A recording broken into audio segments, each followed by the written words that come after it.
There is a transmission that has been building in the etheric planes for longer than most of you would believe possible, and it has been waiting with the particular patience that only timeless beings can practice, for precisely this moment in the planetary cycle to release itself into the field where you are currently anchored. You felt something shift in the last few days, even if you could not name it. A subtle pressure behind the eyes, a tenderness in the chest that arrived without an obvious cause, a quiet sense that something is loosening inside you that was locked down for a very long time. What you are feeling is not random, and it is not personal pathology. What you are feeling is the leading edge of the seventh ray doing its ancient work inside the specific configuration of your present human life. And what arrives in this transmission is the precise knowledge you need to work consciously with what is already moving, so that the transformation this energy is designed to produce moves through you cleanly, swiftly, and completely, rather than stalling in the places where resistance has previously kept it from finishing its sacred work. Stay with every word of what follows, because the soul that found this transmission already knew what it contained before the mind had finished reading the title. I am Saint Germain, keeper of the violet flame, Chohan of the seventh ray of freedom, transmutation and divine alchemy, and I come to you today not as a figure of historical mysticism, not as a character to be believed or disbelieved, but as a living transmission of the precise frequency that your inner world is already responding to as you receive these words. The seventh ray is not a metaphor. It is a living force, as real and as measurable in its effects as fire is real and measurable in the physical world, and it operates through the same fundamental principle. It transforms matter into a higher state by burning away what is no longer needed, while leaving intact what is essential and true. And the matter it works upon in your current lifetime is not physical, though it may eventually affect the physical body. The matter it works upon is the accumulated sediment of a very specific human wound that has been present in your inner world since long before you were born into this lifetime. The wound that says love is a reward earned through performance rather than a reality you inhabit by nature of what you are. And everything in this transmission, every word, every silence, every frequency woven into the structure of what you are receiving, is designed to work upon that precise layer of false learning and alchemize it through the consistent application of conscious inner warmth into the lived experience of your own unconditional belonging to yourself and to the source that generated you. That process begins now, and it begins where all genuine spiritual alchemy has always begun, in the foundational relationship between you and your own human self. Across the long arc of your incarnations within the earth experience, you have been learning something that the unawakened mind has translated into a principle of survival that feels like wisdom, but which is, at its deepest level, a profound misunderstanding. You learn to relate to the human self, to the body, the emotions, the imperfections, the recurring patterns, the moments of failure and confusion and longing, as a project requiring constant correction, as a problem to be managed more skillfully, as a rough draft that needed to be polished before it could be considered worthy of genuine acceptance. And this learning arrived from sources that genuinely believed they were helping you. Parents who pushed because they feared your vulnerability in a demanding world. Teachers who corrected because they understood that preparation required honest assessment. Communities and traditions that held up standards of behavior because they understood that a soul needs a direction to grow toward. None of these sources were malicious. Most of them were doing the best they knew how with the understanding available to them. And yet the cumulative effect of this education, received by a young being whose nervous system was not yet differentiated enough to separate the message from the source, was the installation of a specific internal architecture, an inner voice that speaks in the tone of a demanding overseer rather than a wise and warm companion, an inner critic that treats every stumble as evidence of fundamental inadequacy, a habitual pattern of withholding full self-acceptance until a sufficiently impressive list of achievements can justify it. And this architecture has costs, not the visible costs of obvious suffering, though those appear too, but the subtler costs, the permanent low-level exhaustion of living under self-imposed scrutiny, The way creativity contracts when it must pass through a filter of anticipated judgment before it is allowed to express. The way relationships struggle to reach genuine depth when the being at the center of them is not fully available to themselves because a significant portion of their inner resources is perpetually occupied with the project of self-management. What I am about to offer you in the next minutes of this transmission is the specific alchemical mechanism that dissolves this architecture at its root, not through more effort, not through more discipline, not through spiritual achievement, but through a quality of inner attention so precise and so consistently applied that it rewrites the foundational instruction at the level where it was originally installed. This is the work of the violet flame, and it begins the moment you decide to remain present with yourself in the way you have always known, somewhere beneath the criticism that you deserved to be held. The first principle of this alchemy is deceptively simple, and the mind will want to dismiss it as sentiment, because the mind has been trained to believe that transformation requires difficulty, that growth requires struggle, and that anything easy must be insufficient. Let me speak to that assumption directly. The ease of what I am about to offer you is not a sign of its inadequacy. It is the precise signature of its power, because the architecture you are dissolving was built through the repetition of a very simple but very consistent internal choice. And it can only be dissolved through the repetition of an equally simple but equally consistent internal choice in the opposite direction. The first principle is this: your human self, the one who is reading these words right now, the one who has stumbled and recovered and stumbled again, the one who carries the weight of everything unfinished, the one who sometimes cannot locate its own worth beneath the noise of the day. That being deserves to be held by you the way the most loving guardian you can imagine would hold a child who is learning. Not with the sharp attention of correction, not with the conditional warmth that arrives after achievement, but with the steady, patient, undemanding presence of someone who has made a sacred decision that this being is worthy of love before they earn it, worthy of warmth before they demonstrate it, and worthy of full belonging before they have finished becoming whoever they are still in the process of becoming. And the violet flame makes this possible not as a mental exercise in positive thinking, but as a genuine transmutation of the inner atmosphere from which you relate to yourself in the ordinary moments of an ordinary day. The moments when you make a mistake and immediately hear the inner critic begin its familiar monologue. The moments when you fall short of the standard you have set for yourself and feel the old tightening around the heart. The moments when you simply do not know how to do what the day is asking of you, and the inner voice defaults to judgment rather than companionship. Those are the moments when the seventh ray does its most precise work. Those are the moments when you can consciously invoke the violet flame, not as a dramatic ritual, but as a simple inner turn toward warmth, and begin, one ordinary moment at a time, to reparent the inner world toward the safety that genuine love has always promised it. The practice I offer you today for this first principle is specific and intentional, because seventh ray alchemy is always specific and intentional. It works best not through vague aspiration, but through precise, consistent, embodied choice. Each day, in any moment where you notice the inner critic is activated, I invite you to do something that will feel counterintuitive the first few times, and then, very quickly, will begin to feel like the most natural thing in the world. Instead of arguing with the criticism, instead of trying to override it with affirmations, instead of collapsing under it or defending against it,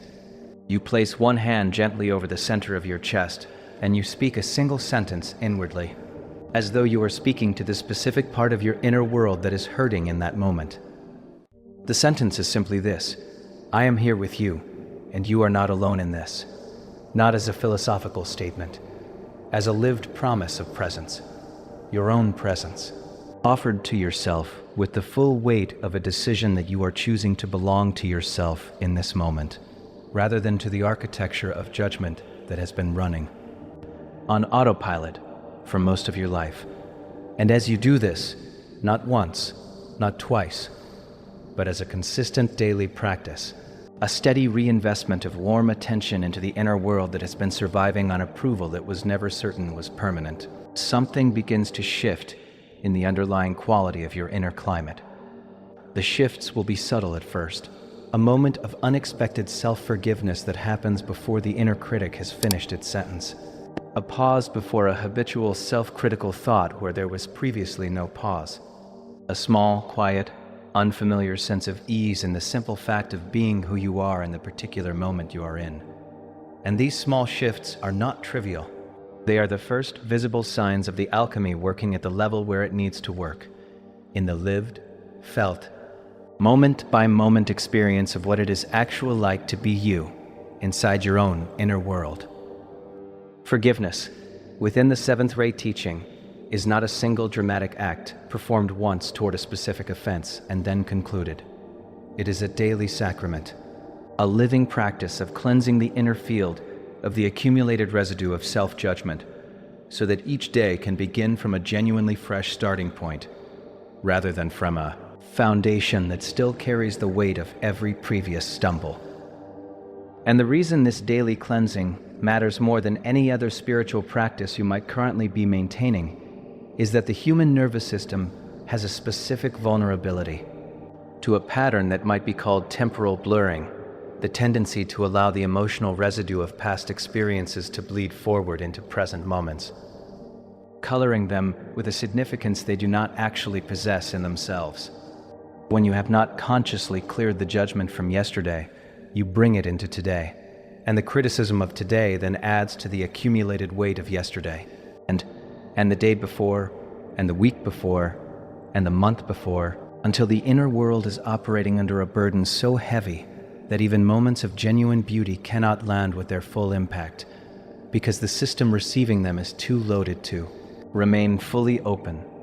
The violet flame specifically addresses this pattern, not through spiritual bypass or through the pretense that difficulty did not occur, but through a genuine alchemical release, the conscious choice to end each day by returning to yourself with warmth, rather than with a verdict. I offer you a specific ritual for this, simple enough that the mind cannot turn it into a performance, profound enough that its effects will be felt in the quality of your sleep, the freshness of your mornings, and the increasing lightness with which you are able to carry your own humanity through your days. Before you sleep, gather the events of your day as though you are gathering something precious and imperfect into your hands. Notice what felt aligned and beautiful. Notice what felt clumsy or unfinished. Notice where you fell short of your own standard, and notice where you surprised yourself with your own capacity. And then, instead of filing any of this under evidence to be used in tomorrow's assessment of your worth, you offer it all, the beautiful parts and the messy parts, and the unfinished parts and the fallen short parts, into the violet flame at the center of your heart, with the same quality of warm acceptance you would offer the day's events of someone you love completely and without condition. And you complete your day not with a verdict, but with a blessing. Not with a report card, but with a gentle hand on your own shoulder and the quiet inner acknowledgement that you showed up as a human being learning to love in a complex world, and that this showing up, in all of its imperfection, was enough. What I am about to reveal in the layer of this transmission that follows is the precise understanding that most spiritual teachings have left just outside the threshold of practical usefulness, because it addresses not what love is in theory, but what love does when it is actually lived as the primary operating principle of a human being's inner world. This is where the seventh ray becomes your most powerful daily instrument. Do not let your mind rush past what arrives next. The second principle of this alchemy addresses a specific confusion that has been woven into the spiritual cultures of your world for long enough that it has come to feel like wisdom, when in fact it is a subtle distortion that has been preventing a significant number of sincere, committed, genuinely awakening human beings from completing the precise inner movement that would allow them to make the shift they have been working toward for years. The confusion is this: the belief that devotion to spiritual growth requires a form of inner harshness, that the genuine seeker must maintain a critical vigilance toward their own patterns, must hold themselves to a standard that does not waver in the face of ordinary human difficulty, must be willing to be hard on themselves as evidence of the sincerity of their commitment, This belief has been so thoroughly normalized within certain streams of spiritual teaching that to question it feels almost like an endorsement of laziness, of complacency, of a softness that might allow the human nature its familiar indulgences at the expense of genuine evolution. And I wish to address this directly with the full authority of the seventh ray, because this belief is causing genuine damage to genuine seekers, and the time for its gentle but complete correction is now. Growth does not require inner harshness. Evolution does not require self-punishment. Mastery does not require the whip of self-criticism applied to every moment that falls short of the ideal. What mastery actually requires, what the most advanced initiates in the seventh ray tradition discovered through the direct laboratory of their own inner lives, is the steady, consistent, warm companionship of a being who has made a fundamental choice to remain present with themselves through the full spectrum of the human experience, including and especially the parts that the idealized version of themselves would prefer not to include in the story, because it is in those parts, beloved ones, in the stumbles, in the recurring patterns, in the moments of confusion and contraction and genuine failure, that the most profound alchemical work happens. Not when you stand in judgment over those moments, but when you stand in loving presence with them and offer them the precise quality of warm, patient, non-abandoning attention that allows them, finally, to reveal what they have been trying to protect all along and to release what no longer serves you once they feel genuinely safe enough to let it go. Your inner voice is a field of living energy, and what you feed it is what grows in the atmosphere of your daily life. If you feed it the language of inadequacy, of comparison, of conditional worth that arrives only after demonstrated achievement, it grows into an inner climate of chronic striving, a permanent background hum of not enough that exhausts the very energy system that should be generating the creativity and joy and open-hearted engagement with life that you are here to embody. If you feed it the language of warm companionship, of patient acknowledgement, of unconditional presence, it grows into an inner climate of genuine ease, not the ease of complacency, but the ease of a being who is no longer spending the majority of their energetic resources on the maintenance of a critical internal surveillance system, and is therefore genuinely available to the depth of experience that their soul came here to inhabit. The seventh ray teaching on this point is precise. Measure your day not by what you produced or accomplished or demonstrated to the outer world, but by the quality of presence you brought to your own experience, the sincerity of the kindness you offered yourself when the day was difficult, the consistency of the inner warmth you chose to maintain even when the circumstances of your life were not cooperating with your preferences, because these inner measurements are the ones that actually register in the soul record. These are the ones that determine the quality of your next expression. And these are the ones that, when cultivated with the same dedication you have previously been giving to the cultivation of outer achievement, produce an inner world so genuinely resourced, so deeply settled, so consistently warm in its basic orientation toward the fact of your own existence, that the outer expression of your life begins to change without the enormous effort you have previously been applying, because the field it is emerging from has fundamentally shifted. You are now at the precise center of what this transmission was built to deliver. Every layer that follows builds upon what you have just received. The soul that found this message today was guided here for the specific knowledge that arrives in the next layer. The knowledge that has been missing from your inner practice and whose absence has been costing you more than you currently know. Stay present with every word, as the inner voice becomes a warm companion rather than a demanding critic. Something in your perceptual field begins to change that you will notice first in its effects before you fully understand its cause. The way you look at other human beings begins to shift, not through a decision you make with the mind, not through a conscious effort to practice compassion as a spiritual virtue, but through the simple and irresistible logic of a heart that has learned to soften its gaze inward and therefore cannot help but soften its gaze outward, because the eyes of the heart do not maintain a double standard for long. Once they have learned to look through the surface of your own imperfections and see the genuine learning that is happening beneath them, They naturally begin to apply that same deeper vision to the human beings in your immediate circle, and then to the ones beyond it, and then to the ones whose patterns most challenge you, because the heart has discovered the same truth in each direction. Beneath every surface expression, no matter how defended or difficult or apparently incomprehensible, there is a being doing the best they currently know how to do with the inner resources they currently have available, within the specific configuration of experience and wounding and learning that their particular soul has been navigating. This is not naivety. This is not the spiritual bypass that refuses to acknowledge real harm. This is the mature seventh ray, understanding that the soul of every human being is always larger than the current behavior through which it is expressing, and that relating to the soul rather than to the behavior, while still maintaining full clarity about what is and is not acceptable in your own field, is the most powerful form of compassionate engagement available to an awakening human in a world that is currently learning very rapidly and not always gracefully what genuine love actually requires in practice. The violet flame quality of compassion that Saint Germain teaches is specific and important to distinguish from its more common imitations, because those imitations are causing genuine harm to sincere people who have mistaken self-abandonment for spiritual virtue and emotional merging for genuine care. Genuine seventh-ray compassion does not require you to carry what others carry in order to demonstrate that you understand the weight of it.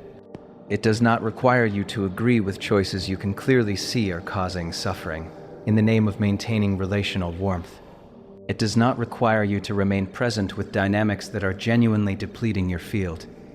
in the name of being spiritually mature enough to hold space for difficult people. What it requires, and this is the precise and important distinction, is that the love you hold in your heart for every being remain clean and genuine and warm, even when you are simultaneously, with full clarity and without apology,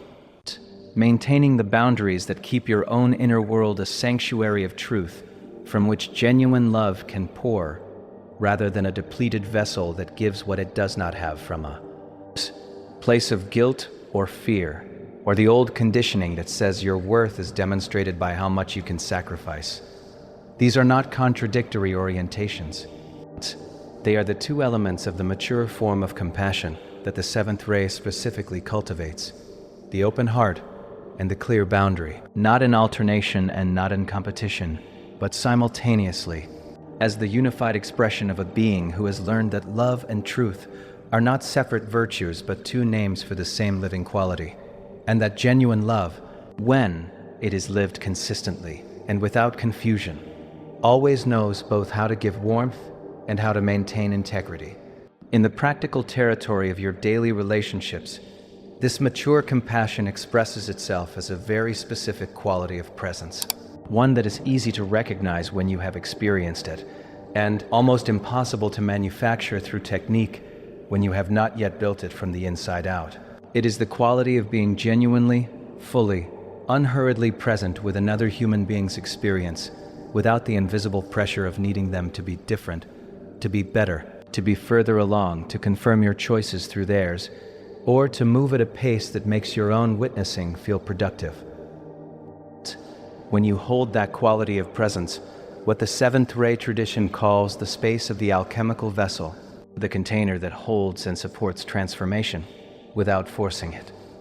you create something in the immediate field around any interaction that is genuinely rare and genuinely powerful, the experience of being met without an agenda. And this experience, which many human beings have encountered only sporadically in a lifetime, is one of the most reliably transformative things that can happen to a human heart.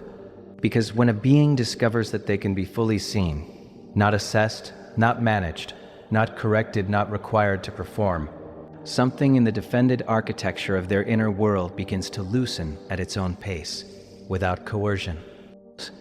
driven entirely by the simple and irresistible pull of genuine safety, making genuine openness feel genuinely possible for perhaps the first time. Your calm presence is the entire medicine. Your settled inner warmth is the transmission. Your quality of unhurried, non-judgmental attention is the violet flame in its most practical and most powerful form. moving through the medium of your humanity and touching another being's humanity with the precise frequency they need to remember that they, too, are worthy of belonging to themselves. There is one final layer of this transmission that completes the full alchemical cycle that Saint Germain has been building across every word of what you have received today. And this layer is the one that the mind most easily misses, because it does not arrive with the urgency of the early layers or the emotional weight of the middle ones. It arrives quietly, almost at the edge of the transmission, like something you might overlook unless you are paying the specific quality of attention that everything before this moment has been training you to give. Discernment, genuine, clean, seventh-ray discernment, is love with direction. It is not the closing of the heart. It is not the hardening of the gaze. It is not the spiritual pride that wears the costume of clarity. It is the living quality of a heart that remains fully open and fully warm and fully present, while simultaneously being fully awake to the specific dynamics at play in any given moment, and fully committed to responding to those dynamics from its own inner truth, rather than from the conditioning, the fear, the habitual accommodation, or the old pattern of purchasing safety through the performance of agreeableness. When you speak from this quality, when truth arrives through your heart center first, shaped by the warmth that has become your inner climate, offered in a tone that keeps every being's dignity fully intact, including your own, something remarkable becomes possible in your interactions. Not the forced harmony of suppressed disagreement, not the brittle peace of avoided conflict, but the genuine spaciousness of two or more beings meeting each other, in honesty without the dishonesty that passes for politeness in a world that has confused conflict avoidance. With compassion, your truth, spoken through the warm authority of the seventh ray, rather than through the sharpness of defended certainty, has a quality of landing that you will feel in the response it generates, not in the dramatic performances of immediate transformation, but in the subtle, unmistakable shift of a conversation that is moved from the surface to the real, from the performed to the genuine, from the anxious maintenance of appearances to the quiet relief of actual contact between two beings who have briefly allowed themselves to be actually present with each other. And this quality of real contact, generated by the courage to speak truth through warmth and to hear truth without collapsing, is what the seventh ray ultimately serves. Not abstract spiritual evolution measured in frequencies you cannot feel, but the lived, embodied, moment by moment miracle of human beings remembering their own dignity in each other's presence and choosing, one ordinary encounter at a time, to let love be practical rather than merely poetic. If what you have received in this transmission has moved something real in you, if you feel the violet flame already beginning its ancient work in the specific places within your inner world that have been waiting longest for this precise frequency, then this channel was placed in your path at this exact moment by the part of you that already knew what it needed. The celestial station exists as a dedicated transmission point for messages of precisely this quality and depth, not spiritual comfort designed to bypass genuine transformation, but living alchemical architecture delivered through the specific frequencies of the ascended masters and the galactic high councils, calibrated for the souls who are ready to do the real work of this planetary moment, at the level where it actually matters. Subscribe now and activate the notification bell so that the next transmission in this series finds you at the moment it is most precisely relevant to the passage you are navigating. Share this message with any soul in your circle whose inner world you recognize as hungry for exactly this frequency. The warmth, the clarity, the living permission to belong to themselves without waiting until they have finished becoming worthy. The violet flame has already begun its work in your field. You felt it arrive before you reached the end of this sentence. The only question now is whether you will choose to work with it consciously. I am Saint Germain. I am the keeper of the sacred flame of freedom, and I hold every soul who found this transmission today in the full warmth of the seventh ray, until the moment, which is closer than it has ever been before, when you no longer need to be held from the outside because you have finally, fully, and completely learned to hold yourself.